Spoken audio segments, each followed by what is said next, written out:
รายการต่อไปนี้ तो reset the series का plot कुछ ऐसा है कि आर्मिन जो कि अपने टाइम का मतलब प्रेजेंट टाइम का बहुत बड़ा एक्टर है, अपने ज़िंदगी का सबसे बड़ा अवार्ड मिलने के बाद अपने बॉयफ्रेंड से मिलने जाता है।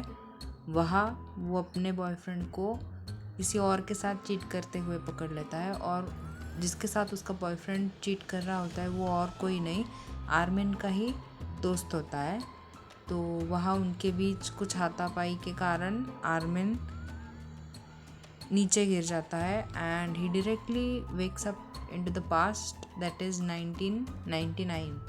और अब यहाँ से कहानी शुरू से शुरू होती है कि आर्मिन ने अपना करियर कैसे बनाया, एक्सेट्रा एक्सेट्रा। तो यहाँ पे वो मिलता है था से, जो क्राउन एंटरटेनमेंट कंपनी का शायद एक इंटीग्रल पार्ट है, और इनके बीच कुछ पास्ट के रिलेशंस है, जो पास्ट के मतलब प्रेजेंट टाइम्स के रिलेशंस है। तो आर्मिन के पास टैलेंट होते हुए भी था कि रिकमेंडेशन की वजह से उसे एक मेन रोल मिलता है, पर उसे वहाँ पर कोई एडजस्ट नहीं करता।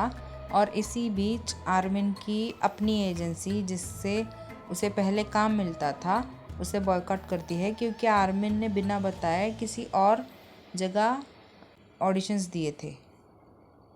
था जितना हो सके उतनी आर्मिन की मदद करता है, पर ये बात था कि भाई को पसंद नहीं आती। तो था का भाई था को कन्फ्रंट करता है कि वो ऐसा क्यों कर रहा है। इसी वजह से था उसके भाई को कुछ उल्टा सीधा बोल देता है एंड नाउ था के भाई का रिवन स्टार्ट होता है। तो he is trying to pull Armin down.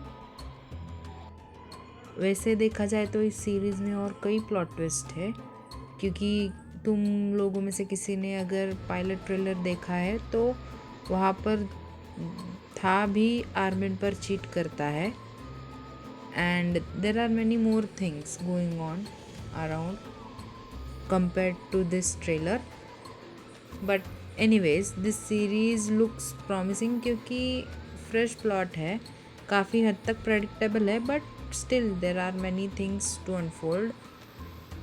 बाकी most of the things direction और स्क्रिप्ट राइटिंग पर डिपेंडेंट होगी।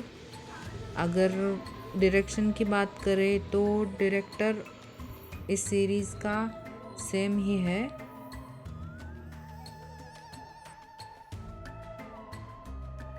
अगर डायरेक्शन की बात करें तो director of the series is same as the sign series, gap the series and Jimmy सीज upcoming series my magic prophecy.